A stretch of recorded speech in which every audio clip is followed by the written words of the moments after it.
रात की ड्यूटी लगी हुई थी और दरोगा ने उस महिला कांस्टेबल से कहा कि तुम रात में जाओगी, थोड़ा परेशान हो जाओगी, इसलिए मेरे साथ चलो, मैं तुम्हें छोड़ देता हूँ। महिला कांस्टेबल इसलिए मना नहीं कर पाई क्योंकि उससे रिश्ता था। नमस्कार, मैं संजू यादव। आज की जो सच्ची घटना मैं आपको सुनाने जा रहा हूँ, यह सच्ची घटना है उत्तर प्रदेश का एक जिला है अमरोहा। बात कर रहा हूँ 3 जनवरी 2024 की। यह महिला कांस्टेबल एसपी से मिलने का इंतजार कर रही थी, अपनी बारी का। तभी उस महिला कांस्टेबल को आवाज लगती है। आवाज लगने के बाद वह महिला कांस्टेबल जैसे ही एसपी के सामने जाती है, आंखों में आंसू थे और रोने लगती है। एसपी ने पूछा कि क्या बात है, तुम परेशान इतना क्यों हो, क्या बात है। जब उसने कहानी बताई तो वाकई उसकी कहानी दर्दनाक थी। दरअसल वो बताती है कि वह मुरादाबाद के एक मझौला थाना लगता है जो हाईवे के किनारे है। उसी मझौला थाने में हेल्प डेस्क पर वह काम करती थी। उसकी पोस्टिंग होती है। इसी बीच में एक दरोगा उसके पास से गुजर रहे थे। दरोगा का नाम होता है ललित चौधरी। ललित चौधरी ने उस महिला कांस्टेबल की तरफ देखा। देखने में महिला कांस्टेबल थोड़ी अच्छी सुंदर होती है। तभी पूछते हैं कि तुम कौन हो। उसने अपना नाम बताया। उसने कहा कि मैं अलीगढ़ का एक गांव है, मैं वहां की रहने वाली हूँ। जैसे ही उस महिला कांस्टेबल ने अलीगढ़ के उस गांव का नाम बताया तो दरोगा ने कहा, एक बार फिर से बताओ कि तुम्हारे गांव का नाम क्या है। उस महिला कांस्टेबल ने अपने गांव का नाम फिर से बताया। तभी मुस्कुराने लगा, हंसने लगा, हंसते हुए बोला, ये तो बड़े इत्तेफाक की बात है, जो तुम्हारा गांव है वही मेरा ननिहाल है। जब इतनी बात सुनी तो उस महिला कांस्टेबल ने पूछा कि आप कहाँ रहते हो। तो उसने कहा कि जो आपके बगल वाला जिला बुलंदशहर है, मैं वहीं का रहने वाला हूँ। जैसे ही उस महिला कांस्टेबल से बुलंदशहर का नाम लिया गया तो महिला कांस्टेबल को ऐसा लगा कि कोई जैसे अपना मिल गया। जब उस प्रदेश में कोई अपना मिलता है तो उससे आत्मीयता, उससे नजदीकियां बढ़ना स्वाभाविक है। रात की ड्यूटी लगी हुई थी और दरोगा ने उस महिला कांस्टेबल से कहा कि तुम रात में जाओगी, थोड़ा परेशान हो जाओगी, इसलिए मेरे साथ चलो, मैं तुम्हें छोड़ देता हूँ। महिला कांस्टेबल इसलिए मना नहीं कर पाए क्योंकि उससे रिश्ता था। क्योंकि उसने दावा किया था कि उस महिला कांस्टेबल का जो गांव है वही दरोगा की ननिहाल है। उसकी माँ का मायका वहीं का है। जैसे ही महिला कांस्टेबल बोली, ठीक है, कोई दिक्कत नहीं है, वो उसके साथ जाने को तैयार हो जाती है।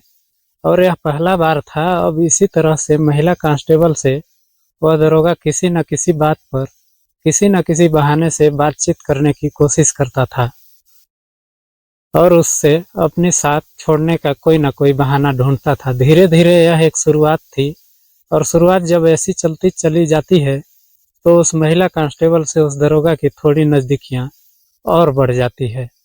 और मौका पाते ही एक दिन उसे वो अपने कमरे पर लेकर जाता है और कमरे पर ले जाने के बाद उससे थोड़ी नजदीकियां बढ़ाता है और उसके संबंध बनाता है। हालांकि उस महिला कांस्टेबल ने इस बात का विरोध किया, लेकिन दरोगा ने कहा कि कोई दिक्कत नहीं है, कोई परेशानी नहीं है। यदि ऐसा कुछ होता है, कुछ भी गड़बड़ होती है तो हम दोनों शादी कर लेंगे। दरोगा ने समझदारी की बात करते हुए उस महिला कांस्टेबल के दिमाग पर कुछ ऐसा असर डाला कि वह उसकी किसी भी बात का विरोध नहीं कर पाई। और ऐसे ही सिलसिला लगातार चलता जाता है। कुछ दिन बीतते हैं, तब उसे पता चलता है उसके पेट में महिला कांस्टेबल के अचानक से दर्द उठने लगता है। उसने कहा दरोगा से कि मेरे पेट में दर्द हो रहा है, शायद कुछ न कुछ गड़बड़ है। तभी उसका अल्ट्रासाउंड कराया जाता है। उसे पता चलता है कि वह प्रेग्नेंट हो चुकी है। तभी दरोगा कहता है कि बहुत जल्दी हो जाएगी, इसलिए हमें यह प्रॉब्लम को सॉल्व करना होगा। कुछ कुछ दवाइयाँ खिलाई जाती है, जिस दवा के खाने के बाद कांस्टेबल के पेट में जो पल रहा था वो उसका गर्भपात हो जाता है और वह फिर एक सामान्य जिंदगी जीने लगते हैं। लेकिन कुछ दिन बीतने के बाद फिर से उस महिला कांस्टेबल के साथ उस दरोगा की नजदीकियां बढ़ने लगती है और जब उसे मौका मिलता था तब उसके साथ वही शारीरिक संबंध बनाया करता था। और वह महिला कांस्टेबल विरोध भी कर पाने की स्थिति में नहीं थी, क्योंकि उसने उसके दिमाग पर पूरी तरह से हावी हो चुका था, पूरी तरह से कब्जा कर लिया था। दूसरी बार भी ऐसा होता है कि वो महिला कांस्टेबल फिर से गर्भवती हो जाती है और गर्भवती होने का अपना कारण बताती है, कहती है कि मैं फिर से गर्भवती हो चुकी हूँ। वो फिर से उसको कुछ ऐसी गोलियां खिलाता है जिससे उसका गर्भपात हो जाता है। फिर कहानी आगे बढ़ जाती है। एक दिन इस दरोगा का फोन इस महिला कांस्टेबल के पास रह जाता है और इसी बीच में एक फोन आता है। जब फोन पर उधर से महिला की आवाज आती है, वह पूछा जाता है कि तुम कौन बोल रहे हो। वह बताती है कि तुम कौन बोल रहे हो। तभी अब दोनों महिला, यानी कि एक तरफ महिला कांस्टेबल होती है तो दूसरी तरफ एक महिला होती है जो उस महिला का दावा था कि वो इस दरोगा की बीवी है, उसकी पत्नी है। इस बात को महिला कांस्टेबल बिल्कुल जानती ही नहीं थी कि यह दरोगा शादीशुदा है। और इसी बात को देखते हुए पूरी कहा सुनी होती है। महिला कांस्टेबल अपनी जिंदगी से जुड़े हुए कुछ सच बताने की कोशिश कर रही थी और उस महिला ने बिल्कुल सुनने की तैयार ही नहीं थी। इस बात पर भी इनकी कुछ कहा सुनी हो जाती है। कुछ बात आगे बढ़ जाती है। जब बात आगे बढ़ती है तो इस बात को लेकर ये जो महिला कांस्टेबल होती है इस पर ऐतराज करती है, विरोध जताती है और विरोध जताने के बाद इस दरोगा से कहती है कि तुमने मेरे साथ अच्छा नहीं किया। तुमने न केवल मेरे शरीर से खेला है, मुझे 2 बार प्रेग्नेंट भी किया और दोनों बार ही मेरा गर्भपात करा दिया। इस बात को लेकर कहा, ठीक है, तुम अपनी जिंदगी अलग से जियो। दरोगा से कुछ इस तरह की बात करके वह अपनी जिंदगी अलग जीने की बात करती है और साथ ही कहती है कि मैं भी अपनी जिंदगी अलग जीने की कोशिश करूंगी। महिला कांस्टेबल अलीगढ़ जाती है, अपने घर अपने परिवार वालों से शादी की बात कराती है और कुल मिलाकर उसकी सगाई की बात तय हो जाती है और महिला कांस्टेबल की सगाई भी हो जाती है। जैसे महिला सगाई के बाद वापस अपने ड्यूटी पर आती है, यह बात दरोगा को पता चल जाती है। दरोगा उसके साथ मारपीट करता है, कहता है कि तुम्हारी हिम्मत कैसे हुई मेरे बिना मर्जी के शादी करने की।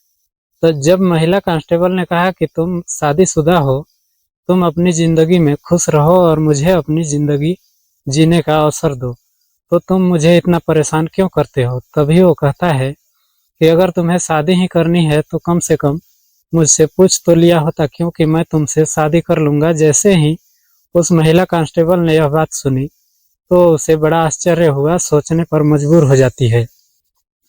कुछ वक्त आगे बढ़ता है। इसके बाद फिर इन दोनों के बीच में फिजिकल रिलेशन बनने शुरू हो जाते हैं। महिला कांस्टेबल परेशान हो जाती है। परेशान होने के बाद अपना मुरादाबाद से अमरोहा के लिए ट्रांसफ़र करवा लेती है और एक दिन उसके पेट में फिर से दर्द उठने लगता है, यानी कि 19 दिसंबर 2023 को जब उसने पेट में दर्द उठने लगता है, पता चला कि वो तीसरी बार भी प्रेग्नेंट हो चुकी है और इस बात की जानकारी वो उस दरोगा को देती है। दरोगा ललित चौधरी से कहती है कि मैं तीसरी बार प्रेग्नेंट हो चुकी हूँ, आखिरकार करूँ तो करूँ क्या। तभी उससे दरोगा कहता है कि ठीक है, जैसा तुमने पहली बार 2 बार दवाइयाँ खाई, ठीक वैसे ही दवाइयाँ खा लो और बात खत्म कर लो। जब महिला कांस्टेबल ने कहा कि मैं इस बार दवाइयाँ नहीं खाने वाली हूँ, मुझे परेशान मत करो, तभी वह दरोगा कहता है कि अगर तुमने यह काम नहीं किया, तुमने दवाइयाँ नहीं खाई और अपना गर्भपात नहीं कराया, तो देख लेना, तुम्हारे जो वीडियो हैं, तुम्हारे जो फोटोग्राफ्स हैं, उनको मैं सोशल मीडिया पर अपलोड कर दूंगा, तुम्हें बदनाम कर दूंगा। महिला कांस्टेबल परेशान हो जाती है, आखिरकार करे तो क्या करे। इसके बाद उस महिला कांस्टेबल ने कहा कि ठीक है, तुम्हें जो करना है तुम करो, वो करो। अब मैं उच्च अधिकारियों से जाकर इस बात की शिकायत करूंगी कि तुम मुझे बार बार परेशान करते हो। जैसे ही महिला कांस्टेबल ने उस दरोगा से उसकी करनी के बारे में उच्च अधिकारियों को बताने की बात कही, तभी दरोगा थोड़ा सा गुस्से में आ जाता है और उसके बाद मुरादाबाद से सीधा पहुंच जाता है अमरोहा। अमरोहा में जाने के बाद इस महिला कांस्टेबल के साथ खूब मारपीट करता है, फिर आराम से वहां से चला जाता है। अब इस बात को सोचने में इसे कई दिन का वक्त लग जाता है कि आखिरकार करे तो क्या करे, क्योंकि वो लगातार उलझनों में उलझती चली जा रही थी। महिला कांस्टेबल परेशान हो रही थी। ये आए तो थी उत्तर प्रदेश पुलिस में महिलाओं की रक्षा करने के लिए, उन कानून की रखवाली करने के लिए, लेकिन खुद ही वो अपराध का शिकार हो रही थी। इसलिए परेशान होकर उसने अपने कुछ साथियों से बातचीत की। साथियों ने कहा कि जो आपके जिले अमरोहा के जो एसपी हैं कुंवर अनूप सिंह बहुत ही अच्छे अधिकारी हैं। तुम्हें पूरी बात उससे बतानी चाहिए। यदि तुमने उनसे पूरी बात बताई तो जरूर तुम्हारी सुनवाई होगी। जबकि महिला कांस्टेबल कहती है कि मुरादाबाद में रहते हुए कई उच्च अधिकारियों से इस बारे में बातचीत की थी, लेकिन किसी ने भी इस मामले में सुनवाई नहीं की। इसलिए वह बहुत ज्यादा परेशान है। लेकिन जब उसके साथियों ने जब इस पर दबाव बनाया कि तुम्हें एसपी से यह बात करनी ही चाहिए, तब वह 3 जनवरी 2024 को एसपी के पास जाकर पूरी कहानी बयां करती है। और एसपी को इस बात को सुनने के बाद बहुत ज्यादा गुस्सा आता है। तभी वह महिला थाने में फोन करते हैं और कहते हैं कि एक महिला कांस्टेबल को आपके पास भेजा जा रहा है, इसकी पूरी शिकायत को सुनने के बाद एफआईआर दर्ज कर लीजिए। जैसे ही पूरी कहानी उस महिला थाने में जाकर बताई जाती है, तो पुलिस उस दरोगा और दरोगा के भाई, दरोगा की पत्नी, इन तीनों के विरुद्ध आईपीसी की धारा 376, 323, 313, 504, 506 और SC/ST एक्ट की धाराओं की मुकदमा दर्ज कर लेती है। दर्ज करने के बाद इस मामले की जो जांच दी जाती है वह सीओ होती है अंजलि कटारिया। उन्हें मामले की जांच दी जाती है। अभी इसकी जो सीओ साहिबा इस मामले में अभी जांच की प्रक्रिया उनके लगातार चल रही है। इसमें कौन कितना दोषी है यह जांच के बाद ही स्पष्ट हो सकेगा। लेकिन जैसे ही बात की दरोगा के भनक लगती है, तुम्हारे खिलाफ एफआईआर दर्ज हो चुकी है, तब वह मुरादाबाद से अपना ट्रांसफर कराकर सीधा पीलीभीत भाग जाता है और इस मामले से बचने की लगातार कोशिश करता रहता है। हालांकि जब पहली बार इस महिला दरोगा की लापरवाही की वजह से एक छात्र की जान चली जाती है, शायद उससे अपनी इस घटना से सबक लेनी चाहिए थी। तो इस पूरी घटनाक्रम को सुनाने का उद्देश्य किसी को परेशान करना नहीं है, किसी का दिल दुखाना नहीं है, बल्कि आपको जागरूक करना है, आपको सचेत करना है, आपको बताना है कि पुलिस का काम है लोगों की मदद करना, बल्कि कानून के साथ खिलवाड़ करना बिल्कुल भी नहीं है। तो मित्रों, वीडियो पसंद आई होगी तो वीडियो को लाइक कर दीजिए। चैनल पे नए हैं तो चैनल को सब्सक्राइब कर दीजिए। मिलते हैं फिर अगली कहानी में। तब तक के लिए जय जोहार।